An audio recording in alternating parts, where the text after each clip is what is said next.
نوع الحلوى اللي إحنا هنعملها النهارده يعتبر من الحلويات الشرقية، بس هي أصلها من الجزائر، بس هنا كلنا بنعملها لأنها خفيفة جدًا وسهلة جدًا، وفي 10 دقايق هتعمليها، ممكن تعمليها في رمضان حلوى من الحلويات اللي ممكن تحلّي بيها بعد الفطور في رمضان.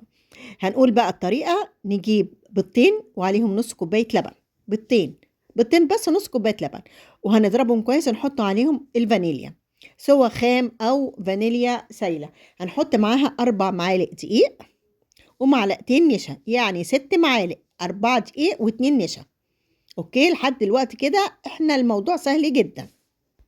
وهنا بقى زي ما انتم شايفين هنقلب المكونات مع بعض بمضرب سلك يدوي لحد ما الخليط كله يتجانس مع بعض ويبقى معانا ناعم جدا، مفيش فيه اي تكتلات خالص.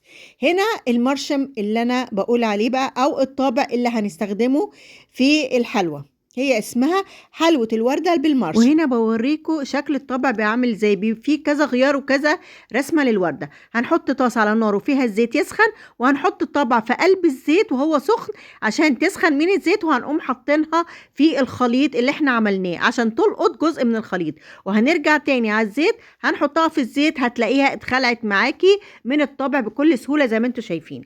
هنخلص المقدار بالطريقة ديت زي ما انتوا شايفين، وهنقلبها لحد ما يبقى لونها ذهبي بالمنظر الجميل ده. هنكون محضرين الشربات العادي بتاعنا بتاع الحلويات الشرقية وهو بارد، هناخده الحلوى وهي سخنة نحطها في الشربات وهي بارد، وهنقلبها لحد ما تتحلى وتاخد جزء من الشربات كده زي الحلويات الشرقية بالظبط. بص جمالها، بص الشكل عامل ازاي. وهناخدها نصفيها من الشربات ونحطها في الطبق لحد ما نخلص الكمية كلها، وهنحطها في سيرفيس او طبق ويبقى بالمنظر الجميل ده.